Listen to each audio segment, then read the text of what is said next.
Okay, I'm working on my 81 CJ7, and this past winter I basically gutted the inside and pulled everything out, cleaned it up, powder coated everything, and put it back in. And I also painted the dashboard there. If you notice any orange peel, yes, it was my first time painting and there's orange peel on it, but I'm just going with, it's a textured surface, so it is what it is. At least it's shiny and much cleaner than it was before.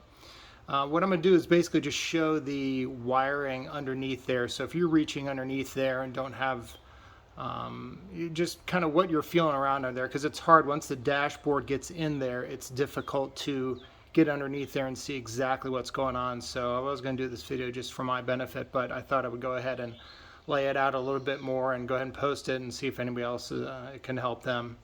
I haven't really seen anything like this before, so I'm gonna go ahead and post this. You can see I've kind of propped up the dashboard on the top so you can kind of see the relative orientation of everything. Got the steering wheel off and everything. So I'm gonna go through the cables real quickly, but then also the electrical on the back side. So I'm gonna go ahead and start off with going around the back of the dashboard just so you can see a little bit more clearly. There's a speaker there. You see that's the headlight right there. So you can see the lights come with, and these are new boxes, but the original chrome things and the labels on the front are all original. So you'll see the little spade electrical bits there. See the studs for the speedometer. See the voltage gauge and the oil pressure gauge, another speaker, and then the glove box over there. So would recommend you label the studs in the back here. Basically the wires just slip right over them. And yes, somebody, the previous owner, cut out and made a 1-DIN stereo there, and I just have the front pad. I'm probably gonna get an original or retro sound radio here at some point. Anyway, I also put together a map here. I don't know if I can post this on YouTube. I'll see if I can post a link to it, PDF or something like that. It basically mapped out the cables. So you can kind of see, I just pulled this image here from the internet and then laid out the corresponding cable pattern up there and a picture of mine. Recommend doing something like that if you're going to be pulling it all apart. So I'm going to start over here on the left hand side.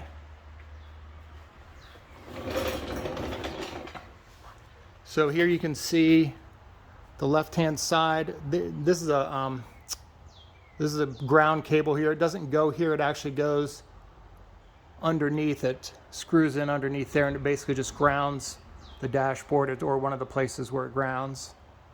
So here you have I'm not sure what this is right here. I think that might be a clock, the clock power, something like that. Mine's a Renegade, not a Laredo.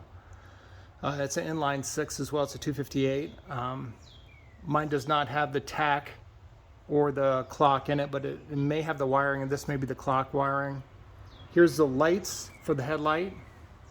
So the light that goes, that little light right there connects in the back, and you can kind of see the dash lights are all kind of set up like this, little spade connectors. And you can kind of see the headlight there, a bunch of wires going into it, all the brights, all the dash light switch there, the dimming, a bunch of that stuff is in there. So that's that. This is just a speaker cable that goes to some speakers in the front. But the thing to pay attention to here is just like the big cable. So this basically comes from the back of, or the left-hand side of the fuse box and comes in. It's a pretty sturdy, it kind of holds itself up here. And it's basically the main, and it loops over the steering wheel. So I guess it's just sort of a wiring chase right here. So all the wires can go and kind of hide behind there. The only one, this thick wire here, that contains all the other wires. Here's the windshield wiper motor, which is right there. So that goes over to the windshield wiper switch.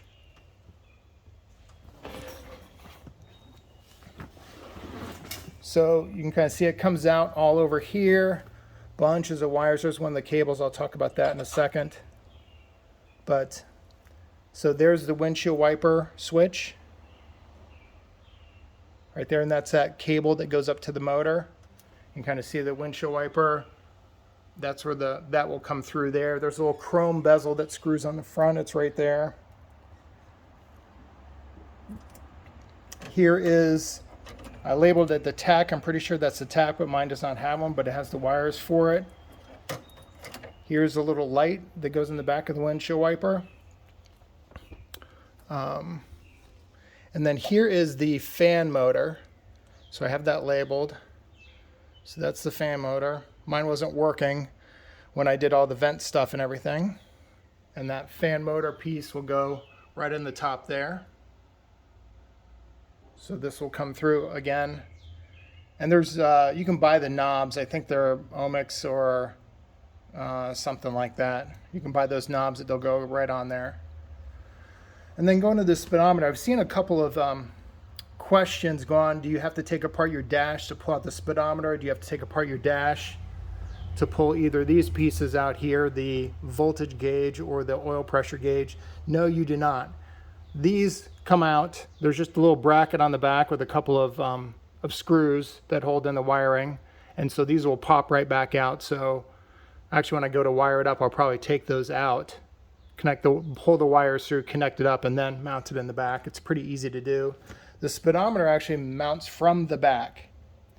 There are about 10 or 11 different wires and things like that that go in there. What I did was I just found this image of the back of the speedometer, and I sort of labeled everything sort of like a clock, 1 through clockwise, 1 through 11 there. It's pretty easy to follow, and I have each of the wires. I'm not going to pull them all out, but I have each of them numbered so I was able to plug them in. One thing to look at is I'm going to pull one of these out. These are the lights. They just plug into the back. Different lights for the turn signals, the brights, the hazards, the four-wheel drive indicator, the parking brake indicator. I forget, you can find the number. I forget what it is. I replaced all of them with just an LED. Apparently it's going to look a little bluer than it should because it's an LED, but I think if I do a little bit more research, I can find the right temperature to match a regular incandescent. These things get hot when they're incandescent and not LED.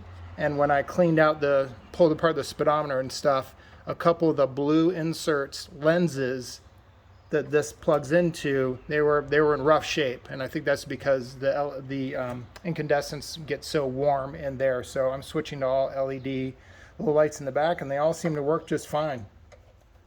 So there's several of these, and then also several wires. There's a physical speedometer cable back there that connects and goes all the way down around, loops underneath the car into the I think it's the transmission back there, and that actually just physically spins and it makes the speedometer go. And there's a couple of wires back there too that just plug in, that go for the temp gauge and also the fuel gauge. You can kind of see those in the bottom there. Fuel gauge, temp gauge. So you can pull this apart out and then just undo all the wires and do whatever it is if you need to replace it, if you're going to speed hut, whatever it is you're doing. Then over here is where we have the voltmeter and also oil pressure gauge. So there's two for the voltmeter. Again, I have all these labeled, and there are lights that plug into the back of them as well. So I have them all labeled. Again, you can find wiring diagrams. The oil sending signal, there are a couple of grounds back here. There's also an oil ground. There's a voltmeter that I think actually does the signal, and a couple, and you can see these just plug into those studs in the back like I showed you on the voltmeter and also the oil pressure gauge. So these are all kind of back there. I have them out because they're to the right of the speedometer, so I just pulled those to the right. And just going back over here for a second, you can see that big wiring mess comes through. A bunch of stuff peels off, all the windshield wiper stuff and the fan. Then another smaller harness goes. This contains all the gauges. So the 3 gauges, the speedometer, the voltmeter, and the oil pressure gauge. And then there's a couple of speaker thing. I have a stereo down there, so there's going to be some speaker stuff in here too. Then what I have looped over the vent, I think to hold it a little bit better, is the there's a resistor wire for the fan speed. It plugs in over there. I think you can buy a new one of those. That's one of the reasons why I knew that my fan switch needed to be replaced, because the speed wasn't working properly. So I got a new switch and plugs in over there, and my resistor still works. I'm not really quite sure how it works, but it does have to be plugged in for the fan to go and the little motor back there to go. So that's about it for the electrical. Actually, I think I'm going to split out the cable so this video doesn't get too long. I'm going to split out the 3 cables. There's a couple of cables. There's one like this. I was showing an example and how it loops over the defrost vent here and goes and connects into, but I think I'm going to do that in a separate video and show how the vent cables, because there's 3 of them, one for the air off heat vent, one for the temp, and one for the defrost, and they're all mapped out here. So I'm going to do those cables in a separate video. So hopefully this was useful with electrical, just kind of going over what is in the background. And when you're feeling underneath there, hopefully you can find it. Oh, actually, while I'm at it, just real quickly, some of the harness stuff goes into under the steering column. So there's a harness here. This is a new wiring. So this gets all the maps to the horn, the steering, the turn signals, the ignition, and there's 2 harnesses that go into it from that.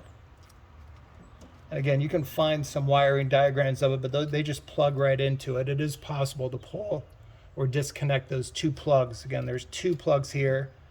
You just disconnect it. So you could actually, just by taking out the 3 gauges and then these 2 harnesses, you could basically just pull out the entire wiring system at the front of the Jeep. Anyway, again, hopefully that was useful. I'll do a backup here just so you can see how it all is together again. And let me know if you have any comments.